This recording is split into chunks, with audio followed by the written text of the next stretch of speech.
COVID-19 cases surge again in the United States, inflation on the rise, while President Biden tries to persuade Congress to pass a $3.5 trillion infrastructure bill. Lots to talk about this Wednesday. Hello, I'm Anand Naidu, and this is The Heat.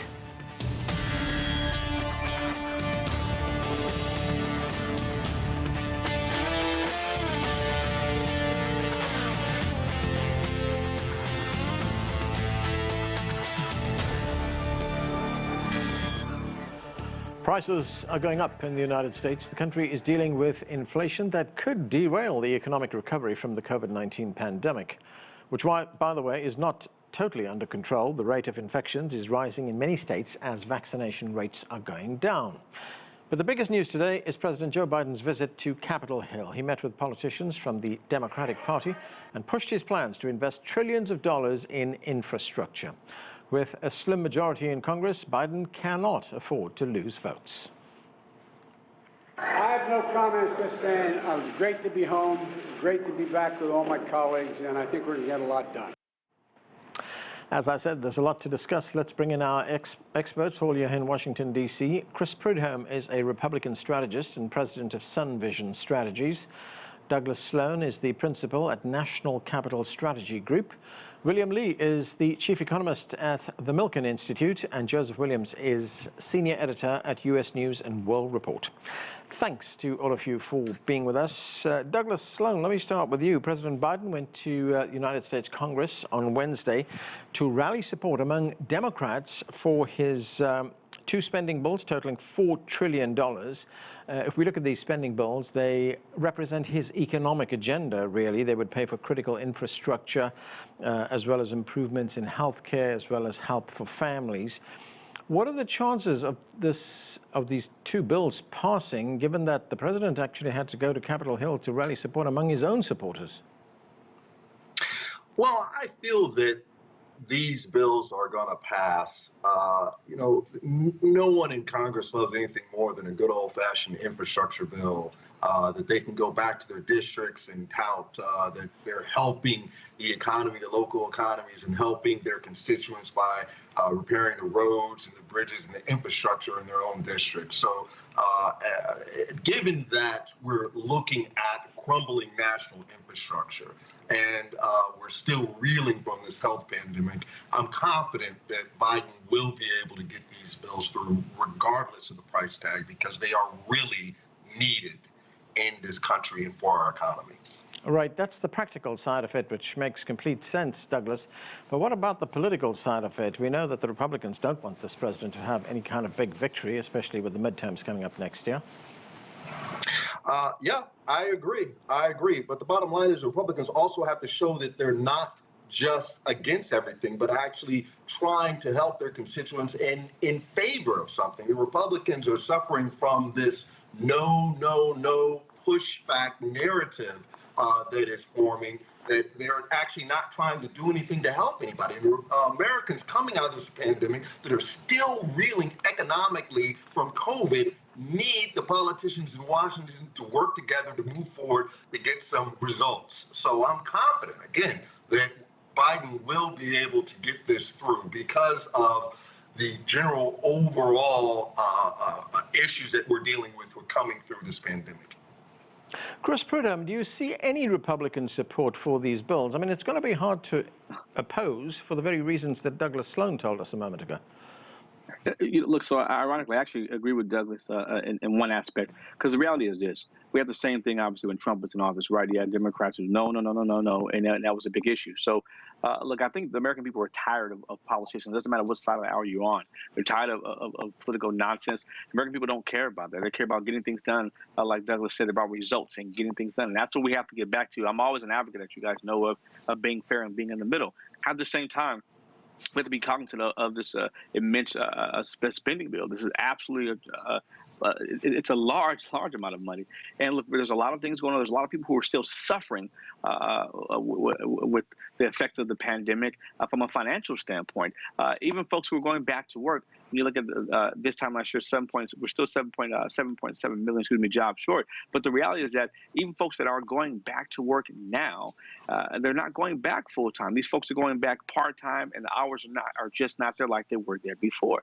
So we definitely have to be cognizant of that. And I do think that Republicans will look at that. Look what's happening in the Georgia and the special election now. The spread shows 22 points favor Republicans. So I think there's a lot of different dynamics that are taking place now. And I don't see the support of a bill that immense, but I do think that something ultimately may happen. There may obviously be an agreement somewhere with some type of compromise, because to Douglas's point, the Republican Party does not want to appear as the bottleneck for anything to get done for the American people. I think people are tired overall. Look what happened, how long it took to get stimulus, more support when Trump was in office. But due to the Democrats, obviously they didn't want Trump to have a victory. So people saw things like that, and I think people are tired of things like that. So I do believe that the Republican Party remembers those things, obviously, and will look at that and say, hey, it's time that obviously we have to do something different. We can't appear to our constituencies and our base that we don't want to accomplish anything just because we don't like Biden. I think that's something that is going to come into play. So I believe something ultimately will take place, perhaps, but how large of a level it is, we're definitely have to see and take a look at that. Joseph Williams, Democrats brokered their own $3.5 trillion bill. It's known as the Reconciliation Blueprint, and it provides for spending on federal health, education, and social programs. This can be passed by a process known as reconciliation, which requires just a simple majority in Congress. Is that going to happen? Well, a simple majority when it comes to the Democrats is almost an oxymoron, because you've got a spectrum of viewpoints in the Democratic Party, including centrists, and everybody knows the name of Joe Manchin and Kristen Sinema, but there are others who belong to that constituency, not the least of which is Maggie Hassan, Jeanne Shaheen from New Hampshire. They're both kind of considered centrists, as well as Mark Warner, who is in the farther right reaches of the Democratic Party. However, Warner himself is on board, so that's a fairly decent sign that the Democrats may be able to get it done. But they're always full of surprises. There's no guarantee that Sinema and Manchin have spoken up. The fact that Warner is the furthermost rightward Democrat who says this is a good thing and gives it a thumbs up, that's an important sign. But we know that Manchin and Sinema tend to be contrarians, so it's important to get them on board. And I think that's one of the reasons why Biden had to come to Capitol Hill and make sure that the deal gets done. On the other hand, progressives are unhappy with this bill. They're not. Bernie Sanders gave its imprimatur, but progressives say that the bill should be bigger, that more should be in it, that it doesn't necessarily contain all of the things that Biden promised on the campaign trail. So you've got extremes in the Democratic Party that you're going to have to work to bring in the fold if you're President Biden. But you do have the two most extreme influential senators who give it a thumbs up, and that's an important sign. Joseph, is there a risk that in the interests of getting this bill passed, that there could be compromises which would effectively gut this bill? There is actually absolutely the risk. I kind of liken this part of the negotiation to solving a Rubik's Cube. You've got to get all of the sides in one color, and that's really hard when you've got this kind of a constituency. So bargains have to be made. Warner himself said it's going to be a tough slog. It's going to be a long summer of back and forth, even among the Democrats, and that's without factoring in the fact that you're going to have to get this through the House side, where there are some more, there's just as little wiggle room there than there is in the Senate. William Lee, what do you make of the two sides' respective views on these bills? You know, everyone favors infrastructure. The problem is the two bills are not all infrastructure. In fact, most estimates are that less than half of it would be. Infrastructure is something that would not contribute to inflation, would not really contribute to the deficit in the long run, because infrastructure is something that can be paid for by financing in the financial markets. Private-public partnerships can go a long way to financing the infrastructure, true infrastructure, that improves the productive capacity of this economy. Going forward, I think the problem is that Biden wants to expand the entitlements programs that people are where they are entitled to education, they're entitled to more health care, more child care, more care of sorts that are provided by government. That's where the controversy is coming from. So to call everything infrastructure is a way to try to fool people into thinking if you're against this bill, you're against America, you're against apple pie and motherhood. But in fact, the bill itself is fraught with a lot of pork and the usual stuff that politicians are famous for. Dr. Sloan, you want to respond to that? God forbid people are in support of education and jobs and many of the other things that he mentioned to try to get this economy back on track. Listen, we are facing an unprecedented historic event with this COVID-19 pandemic. It is going to take more than just your normal infrastructure bill to get everything back on track and to right this economy and, quite frankly, right this nation. So it is going to be a big bill. It is going to have some add-ons. It is going to include things for childcare and healthcare and education. I mean, those are not bad things that we're talking about there. Those are good things that are going to help the American people, both Democrats and Republicans. So, I don't see the big issue there. I understand what he's saying, but we are coming out of an historic disaster with this pandemic, and you know, all bets are off in terms of trying to right the economy and try to attain some sense of normalcy. We really have to think and operate outside the box. William Lee, just one other point. I mean, these are big bills, trillions of dollars. We're looking at it in its entirety. What will these bills do for the U.S. economy? Well, if they were truly needed to bolster the education system and healthcare system, I think everyone would be in favor of it. The trouble is, they're so broad and unfocused that the concern is that there's going to be a lot of waste. One of the things that people have to be concerned about is how to finance a good thing. Yes, everyone's in favor of a good thing, but how do you pay for it? Raising taxes is one way, financing it with debt is another. Yeah. But we already have a huge historical overload of debt. So, and taxes seem to be even Joe Biden recognizes that taxes have their limits, and pushing it on corporations is just another way of pushing it back onto workers, because every economist will tell you that a corporate income tax is at least half to three-quarters shoved back onto workers. So essentially we're putting the tax burden on the people who can least afford it. Douglas, I'm going to move right now on to inflation. It's a worrying trend that we see in the country. Prices rose by 5.4% in June over last year. How serious is this for the country? Well, you know, a lot of people seem to be ready to jump the gun and push the panic button, but I am more in line with Fed Chairman Powell, who is saying that, you know, this is, again, you know, coming out of this historic pandemic. This is to be expected. You know, we're going through a big economic resurgence. The economy is attempting to right itself, and it's going to take time. And we shouldn't be so quick to jump and panic and hit the panic button and try to adjust rates while we're going through these changes of trying to get back to normal. So I am right in line with the Fed chairman. He says that this is going to happen, and he expects the economy, things to slow down and inflation to come back down within a short period of time. And I fully support that. Chris Prudhome, as Douglas Sloan just told us, the Fed chairman, in fact, said that prices will go down as the economy grows. The White House has been repeating that as well. But Republicans say that inflation is with us for some time and is more severe than was expected. What is your view on this? I certainly do think it's going to be actually with us for some time and a lot more. I'll give you an exact example, prime example. I hate to use brand names, but the reality is that you used to be able to go to Costco prior to the pandemic, right? And you used to be able to look at a pack of beef ribs for literally $17. I went in there the other day. The same exact pack is $42 now, $42. Over double the price. I think we have some real issues going on. There's been numerous articles about it the last couple of days. Look at the price of beef. Everyone knows it. It's sky high. Airline tickets. Look, and I understand it's been a challenging time for many people, many businesses, right? Many individuals. And I feel like some of these companies are trying to, I hate to say it, but they're trying to make up for lost time, so to speak, and lost money. Right. But I think we're certainly in for a challenging time. I mean, it's right in front of us. You can see it. These astronomical rental car prices. I was in Florida for a meeting, and literally $600 a day for rental car. Absolutely insane. But these are the type of thing. Now that's obviously an honest example. But the reality is that these things are taking place as we know it right now as we speak. I think we're certainly in for a very, very tough ride, a very challenging ride. You have companies who are realizing that their overhead has been kept low for the past year and a half with the pandemic. They're looking at a lot of things different, downsizing how they do their business, how they operate. Look at a lot of the hotel organizations and franchises. They're now utilizing instead of utilizing, let's say, 25, 30 people for, now they usually have 3 or 4 people for something that can be done. So I've talked to food and beverage directors myself at certain hotel organizations. Yeah, So Chris, it's certain. we do have some reason to be optimistic, don't we? I mean, the IMF told us just a couple of weeks ago that this economy in the United States is expected to grow by 7%.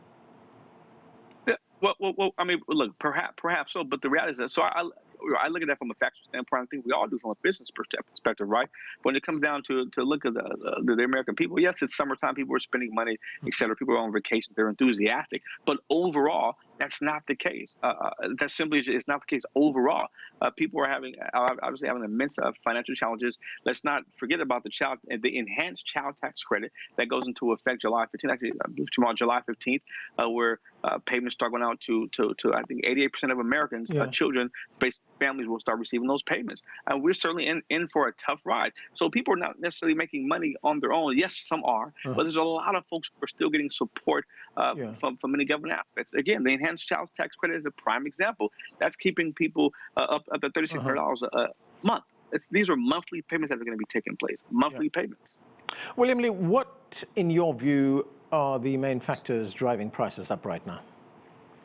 Well, the price increases right now we're seeing are due to the reopening. And the rapid growth we see is because people are finally getting to normalize their lives again and going back to spending, and they have a lot of savings that by not spending over the last year, and they wanted to say, let me get on with life. So everyone wants to do the same thing at the same time. They want to buy a new car, they want to go to get an airplane ticket, and the supply constraints are pushing up prices. Inflation has a huge political consequence, and one of the reasons central bankers are so afraid of inflation is because it hits the poor the hardest. And the corrosive kind of inflation we had in the 60s and 70s are just the prime example of where poor people are hurt the most. So the Fed is doing its best to try to contain inflation, but the price increases, the price pops that are associated with supply side bottlenecks is not the sort of inflation that we had in the 70s, and we shouldn't mix the two. Yes, a lot of people are suffering because food prices, energy prices, gasoline prices, and housing prices, new house prices, are going skyrocketing. But poor people are not buying new houses. They are eating, and that's where the problem comes from, is that the temporary bout of price increases in food and basic necessities like gasoline are hurting people the most, and a temporary bout of extra spending to make up for income to buy these extra more expensive goods and services would be a right thing to do, but it's a temporary thing.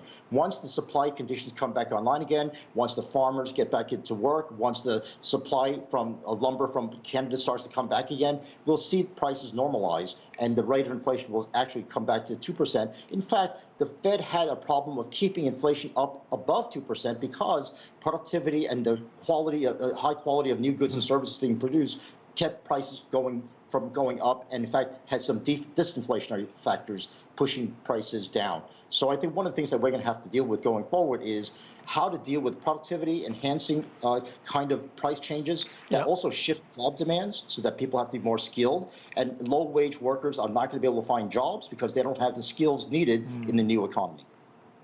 Joseph Williams, as William Lee just told us, inflation has enormous political consequences. If prices continue to go up in 2021 into 2022, what would be the political consequences, remembering, of course, that we have that very important midterm election coming up towards the end of 2022? Well, I think the consequences are somewhat obvious. I mean, Biden would be in trouble. They would be at risk of losing both the House and the Senate, and that would grind his agenda, the president's agenda, to a complete halt. That being said, it is looking like this is a temporary spike, and the signs are, if you're going to have inflation, this is the good kind to have, right? Where the economy is growing at a huge clip. People have money in their pockets, if not from this child tax credit, then certainly from the enhanced unemployment benefits. And it seems like there's almost a reset to the economy. But that's coming with its own fraught peril as well. It may reset in a way that's not advantageous to the president. It may reset that you still have restaurants and businesses looking for people to come in and work for them, but they don't want to because these wages are too low and they have a difficult time getting new employees, and business gets driven down. Something we haven't talked about yet, which we probably will, is the pandemic is still kind of lurking in the background, and it's in most states that are developed or have huge economies.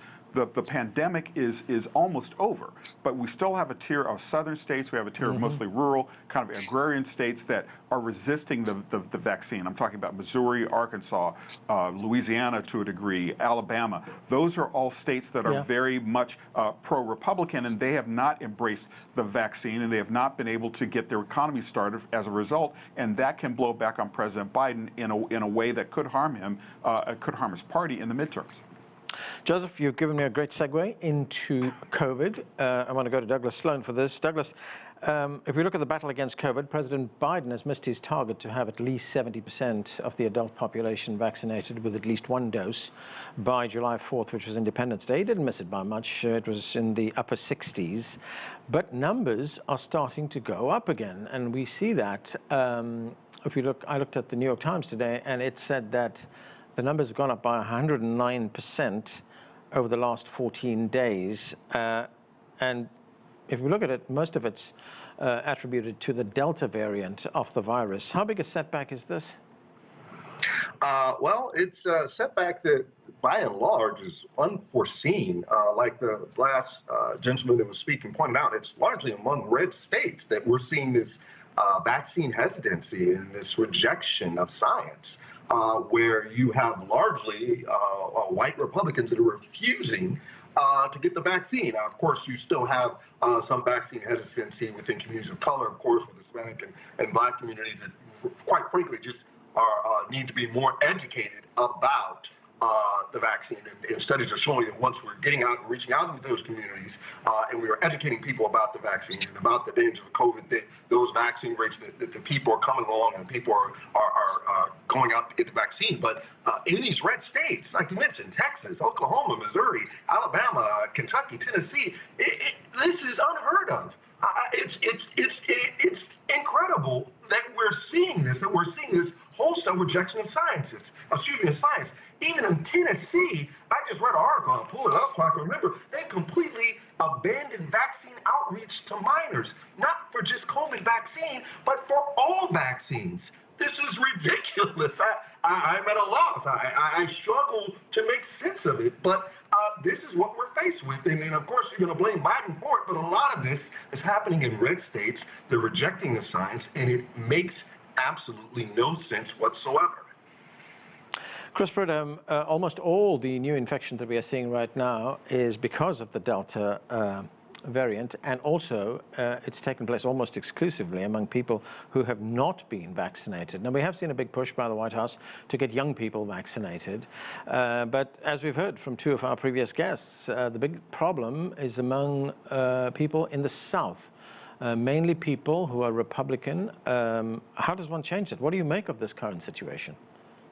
So I don't think that it can change. Like, I think people that are apprehensive to take the vaccine, part of it has to do obviously with the swiftness. I think there's a lot of skepticism, with WHO, and there's obviously with Dr. Fauci, Dr. Tedros with the World Health Organization. There's just a lot of different dynamics, and obviously this entire process, people have seen obviously the people speak and things not adding up. And look, and when it comes to the vaccine, I talked to many of them, as you know, especially for folks in the Republican Party, and something that's not approved completely by the FDA, and that's an emergency vaccine. They just don't feel comfortable enough to take it yet. They don't want to be used as a quote-unquote experiment.